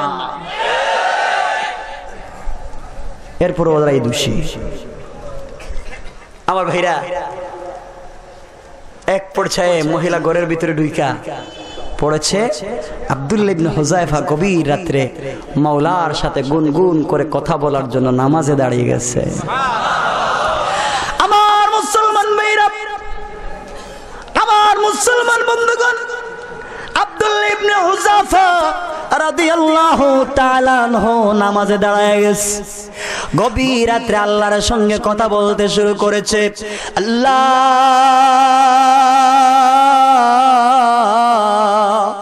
কালিমা পড়ে মুসলমান হয়েছি, নবীজিকে 2টা নয়ন ভরে দেখেছি, এমন একজন নবীকে দেখে কালিমা পড়ে মুসলমান হয়েছি। আল্লাহ, যেই নবীর চেহারা মুবারকের দিকে তাকাইলে টপ টপ করে জীবনের সবগুলা গুনাহ মাফ হয়ে যায়। যেই নবী মুস্কি হাসলে, যেই নবী মুস্কি হাসলে তার দাঁত থেকে মেশকে আম্বরের গ্রান বের হয়ে যায়, দাঁত থেকে এমন একটা জলকালো বের হয়ে যায় যেন আকাশের চন্দ্র সূর্য অন্ধকার হয়ে যায়। আমার নবী যখন রাস্তা দিয়ে হেঁটে যায় 40 দিন পর্যন্ত জান্নাতে মিশকে আম্বরের গ্রান রাস্তায় পড়া যায়। ওগো মাওলা, এমন নবীর হাতে হাত থেকে কালিমা পড়ে মুসলমান হয়েছি যেই নবীকে সালাম দেওয়ার জন্য রাস্তায় পশু, রাস্তায় বড় বড় প্রাণীরা দাঁড়ায় থাকে, রাস্তায় জিন্নাতেরা দাঁড়ায় থাকে, রাস্তার পাথর আমার নবীকে দেখতে চায়, সাপ আমার নবীকে সালাম দিতে চায়, বড় বড় প্রাণীরা আমার নবীকে সালাম দিতে চায়। এমন একজন নবীর হাতে হাত রেখে কালিমা পড়ে মুসলমান হয়ে আল্লাহ আজকে ইমানের পরীক্ষায় অবতীর্ণ হয়ে গেছি। আমি পারস্য বাদশাহ জেলখানার ভিতরে আছি। আল্লাহ, আমি তোমার সঙ্গে গুনগুন করে কথা বলতে শুরু করলাম। সারাদিন যদি বাদশাহ আমাকে পিটায়া রক্তাক্ত করে দে, গভীর রজনীতে তোমার সঙ্গে যখন কথা বলি সারাদিনের কষ্ট 1 সেকেন্ডে দূর হয়ে যায়। আব্দুল্লাহ ইবনে হুযাফা নামাজ পড়তেছে, ওই সুন্দরী মহিলা একবার ডাইন পার্শ্বে যায় আর একবার বাম পার্শ্বে যায়, বুঝাইতে চায় আমি তোমার ঘরের ভিতরে এসেছি, তুমি সালাম ফিরিয়ে তাড়াতাড়ি আমাকে ধরো। আব্দুল্লাহ ইবনে হুযাফা যখন নামাজ শেষ করে না, ওই মহিলা ডাইন পার্শ্বে বসে গেছে। আব্দুল্লাহ ইবনে হুযাফা যখন ডান পার্শ্বে সালাম ফিরাবে, ওই মহিলাকে দেখেই যেন তার মন নষ্ট হয়ে যায়, ওই মহিলার প্রতি যেন তার আকর্ষণ হয়ে যায়। আব্দুল্লাহ ইবনে হুযাফা ডান দিকে সালাম ফিরিয়ে বাম দিকে সালাম ফিরে আবার আল্লাহু আকবার বলে নামাজে যখন দাঁড়ায়া গেছে, নামাজে থাকতে থাকতেই ফজরের সময় হয়ে গেছে, সকাল হয়ে গেছে। মেয়েটা ঘর থেকে বের হয়ে গেছে, বাদশাকে বলতেছে মাফ চাই, এই কাজ আমার দ্বারা হবে না, এইটা মানুষ না, এইটা হবে আকাশের কোনো ফেরেশতা নচেত জিন্নাত। এমন একটা মানুষের কাছে আমাকে পাঠাইলা যে মানুষ একবার আমার মতো সুন্দরী মহিলার দিকে তাকায় না, গুনগুন করে কার সঙ্গে প্রেম করে জুড়ে কন্যা আল্লাহু আকবার। বাদশা চিন্তা করে এভাবে হবে না, এদের ঈমান নষ্ট করা যাবে না, চরিত্র নষ্ট করা যাবে না। আবার পরামর্শ করেছে 3 নাম্বার কাজ কি, একজন পরামর্শ দিল বাদশা জাহাপন এদের খাবার বন্ধ করে দেন, খানা যখন পাইবে না এমনিতেই কালিমা ছাইড়া দিবে, এমনি আপনাকে গ্রহণ করে নেবে। বাদশা বলে ঠিক আছে খাবার বন্ধ, খাবার বন্ধ। আজকে আমাদের হাতে 10 টাকার একটা নোট উঠে দিলে কিছু মুরব্বী আছে বিচার করে যারা এদিক থেকে ওদিকে করে দেয়, 1 কাপ লাল চায়ের বিনিময়ে বিচারকে ডিলিট করে দেয়, জোরে কোনটা খেনা। আমার ভাইরা, আমার বন্ধুগণ, আমার দিকে তাকান, লাইট না থাকলে আমাকে দেখা যাবে। আলহামদুলিল্লাহ কোন, আস্তে করেন না, জোরে কোন আলহামদুলিল্লাহ। এত আস্তে কেন আপনাদের আলহামদুলিল্লাহর আওয়াজ আমি বুঝতেছি না, নাকি কোনো সমস্যা হইতেছে আপনাদের? একটু জোরে আওয়াজ দিয়ে পড়েন আলহামদুলিল্লাহ। এই যে আপনারা পারেন, এই আওয়াজটা দিছেন না, শয়তান এই এলাকা ছাইরা কইতেছে আল্লাহ জানে কোন কি হইতেছে, এরা নাকি আমার বিরুদ্ধে যুদ্ধ করবে। আমার ভাইরা মুসলমানেরা, একটু যদি সেই খালিদ ইবনুল ওয়ালিদের গর্জন দিয়ে শাহজালালের কবর হাতে নিয়ে আল্লাহু আকবার বলে মাঠে নেমে পড়ে একটা কাফেরকে মাঠে খুঁজে পাওয়া যাবে না, জোরে কোন দেখে না। আমার ভাইরা, আমরা কিন্তু সেইভাবে আওয়াজ দিতে পারি না, এজন্য আমাদের এই অবস্থা। কিন্তু আমি তো দেখতেছি আমার চাইতে সাইজ আপনাদের ভালো আছে, দেখা যায় আমার সাইজ তো বেতালা, তাল নাই। আমার ভাইরা, এক পর্যায়ে খানা বন্ধ করে দিয়েছে, আমরা তো 1-2 দিন খানা না খেয়ে থাকতে পারতাম। 21 দিন 21টা রাত্র খাবার দেয় নাই, পানি দেয় নাই। দিনের জন্য কি কষ্ট করেছে, কি মেহনত করেছে, ইমানকে ছেড়ে দিল না। আর আমাদের ইমানের অবস্থাটা দেখেন না, এক কাপ লাল চা, ইমান এদিকে যা এদিকে যা। আমার ভাইরা 21 দিন হয়ে গেল কোনো খাবার যখন দিচ্ছে না, 21 দিন পার হয়ে যাওয়ার পরে একজন ডাক্তার নিযুক্ত করে দিয়েছে, ওরা যখন মরার সময় হয়ে যাবে আমাদেরকে বলবা। 21 দিন পরে ডাক্তার রিপোর্ট করতেছে, বাদশা জাহাপনা এই মুহূর্তে মুসলমানদেরকে যদি আপনি খাবার না দেন ওরা মরে যাবে আর বাঁচবে না, এই মুহূর্তে খাবারটা পৌঁছায় দেন। এমন সময় বাদশা আব্দুল্লাহ ইবনে হুযাফা সহ মুসলমান যুবকদের সামনে 2 ধরনের খাবার পৌঁছে দিয়েছে। একটা পাত্রে শূকরের গোশত, আর একটা পাত্রে পানির সাথে মদ মিশাইয়া দিয়েছে, আর বলে দিয়েছে বলে দিবে এগুলা কি আছে। এগুলা যখন পাঠাইয়া দিয়েছে আব্দুল্লাহ ইবনে হুযাফা দাঁড়াতে পারে না, শুয়া শুয়া বলতেছে ভাই রে এই 2টা পাত্রে কি আছে। একজন বলে দিয়েছে একটা পাত্রে আছে পানি মদ মিশ্রিত পানি, আর একটা পাত্রে আছে শূকরের গোশত। আব্দুল্লাহ ইবনে হুযাফা গর্জন দিয়ে উঠেছে আল্লাহু আকবার, ডাক দিয়ে বলেছে রে বাদশা রে কুকুর, মদ আর শূকরের গোশত দিয়ে ইমান বিক্রি নিতে পারো না, এইভাবে মরে যেতে পারি, জিহ্বা বের হয়ে যেতে পারে, ছটফট করে মরে যেতে পারি, হারাম খেয়ে জাহান্নামে যেতে পারি না। আমরা হলে জান বাঁচানোর ফতোয়া দিয়া একবারে প্লেট শুদ্ধ খায় ফেলাইতাম, মানে জান বাঁচানো ফরজ এই ফতোয়া দিতাম। আমরা তো ফতোয়াই দিতে পারি জান বাঁচানো ফরজ, খান। আমার ভাইরা বাদশা যখন দেখলো এদেরকে এইভাবেও হয় নাই, এই কি করো তোমরা, একটার পর একটা কক মিনিটেই কাম হয় না, বাদশা কি করা যায়, এদেরকে একটা কাজ করা যেতে পারে।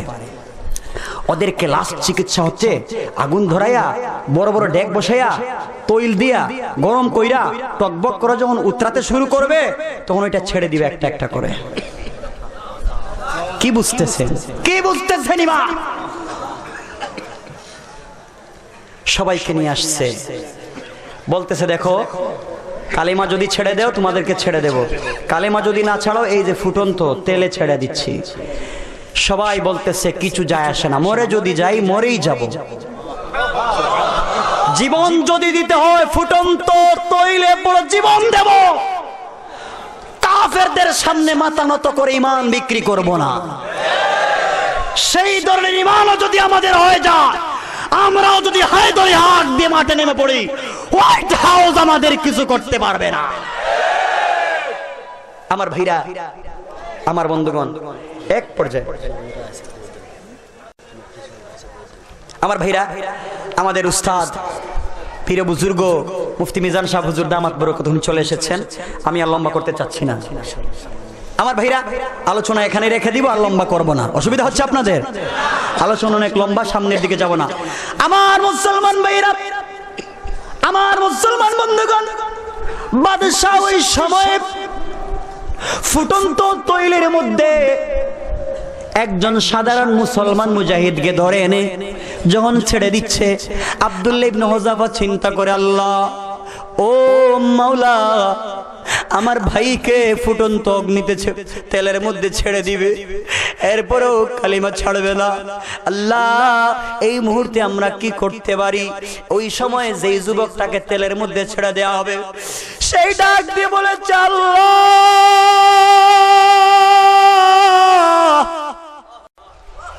যার প্রেমে পাগল হয়ে জীবন দিতে যায়, আল্লাহ ইন্তেকালের পরে আমি যেন সেই নবীকে একটা সেকেন্ডের জন্য না হারায়া যা।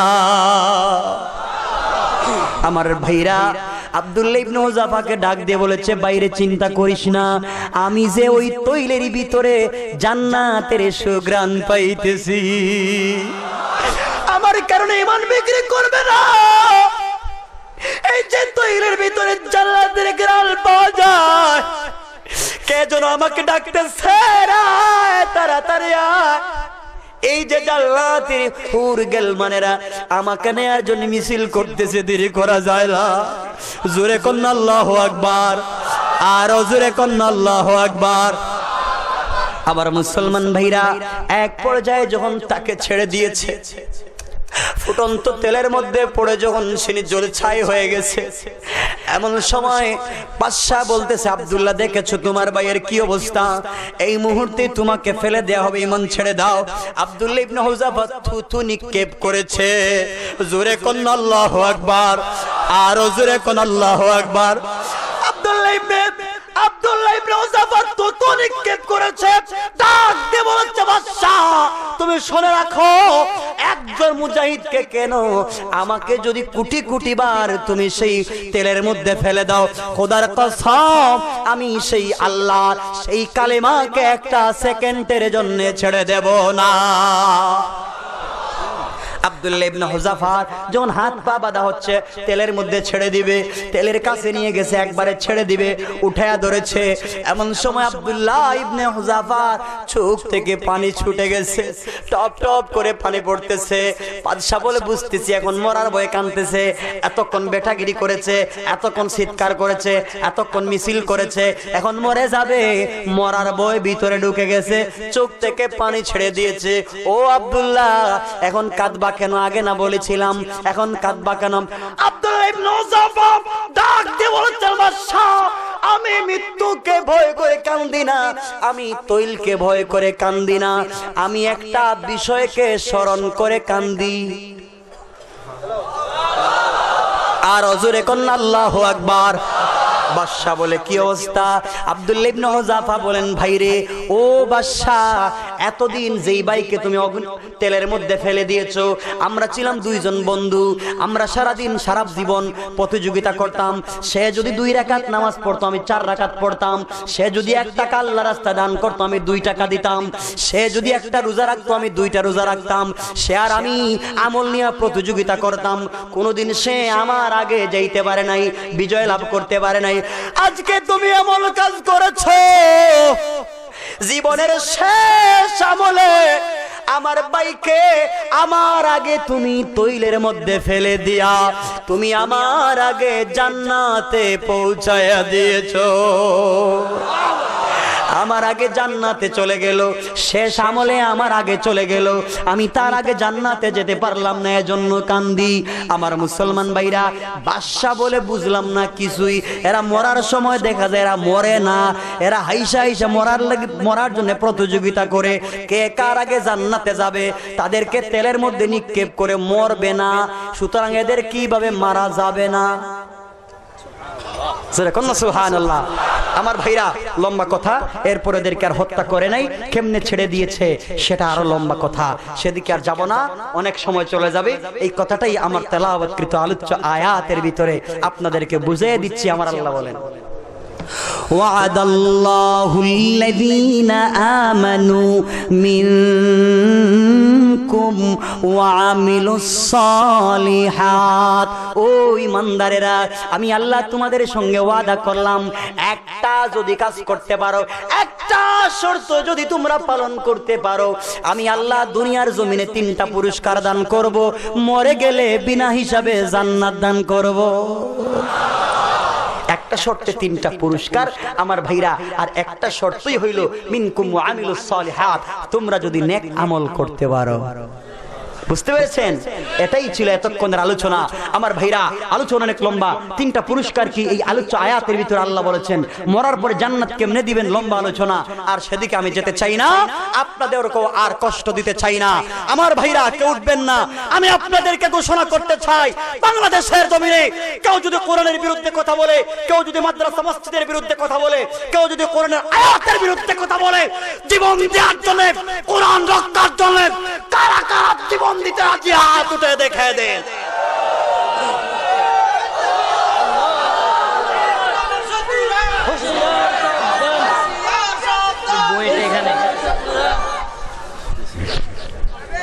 আমার ভাইরা, আজকের মতো আলোচ্য বিষয়ের আলোচনা এখানেই রেখে দিচ্ছি, আর সামনের দিকে যাব না। আল্লাহ যদি চাহে বাঁচায় রাখে, মনের দুঃখটা ঝাইরা এই বিষয়টা আলোচনা করে বুঝাইয়া দেব। আমাকে মাফ কইরা দেন, আল্লাহ যেন আমাদের সকলকে কিয়ামতের দিন এইভাবে এক জায়গায় একত্রিত কইরা বিনা হিসাবে জান্নাত দিয়া দেয়। সকলে বলেন আমিন, আরো জোরে বলেন আমিন, আরো জোরে বলেন আমিন। আমার ভাইরা, একটা কথা এখন এখন বলতে চাই, যেটা আমি প্রথমে বলেছিলাম, যে আজকের আলোচনার থেকে দুইটা সুন্নতের কথা আপনাদেরকে বলে দেবো। স্মরণ আছে আপনাদের? একটা সুন্নত হচ্ছে মেসওয়াক। পারবেন তো ইনশাল্লাহ? পারবেন তো ইনশাল্লাহ? পারবেন তো ইনশাল্লাহ? কারা কারা মেসওয়াক কিনে রাখবেন হাত উঠায় দেন। আল্লাহ আমাদেরকে কবুল করো সকলে, এখন আমিন। হাতটা নামায় দেন। আরেকটা সুন্নতের কথা বলে দেই আমার ভাইরা, আমার বন্ধুগণ, সেই সুন্নতেরটার কথা বলি। আমি একজন যুবক চাই, মাত্র একজন যুবক, যে রাসূলকে মহব্বত করে, পরকালকে বিশ্বাস করে, বলবো হুজুর আজকের থেকে ওয়াদা করলাম আগামী বছর আপনার এই তারিখ মতো যখন মাহফিল হবে, যদি আল্লাহ চাহে ওলামায়ে কেরামকে আনবেন, আমি যদি নাও আসতে পারি, যে হুজুর আমি আজ থেকে ওয়াদা করলাম দাড়ি আর কাটবো না, দাড়িতে আর হাত দেব না, আজকে ওয়াদা করে দিলাম আজ থেকে কিয়ামত পর্যন্ত দাড়িতে আর হাত দেব না। একজন ভাইকে হাত উঠে ওয়াদা দিতে পারবেন? আলহামদুলিল্লাহ। এদের কি দাড়ি আছে না নাই? নাই। আল্লাহ, বসে যান। আল্লাহ আমার এই ভাইগুলাকে কবুল করো সকলে, জোরে কোন আমিন। আমরা যারা হাত উঠাইতে পারি নাই, ইমানের যদি হয় এই অবস্থা, আল্লাহ আমাদের ইমানের অবস্থাকে পরিবর্তন করে আব্দুল্লাহ ইবনে হুযাফার ইমান বানায়া দাও, সকলে কোন আমিন।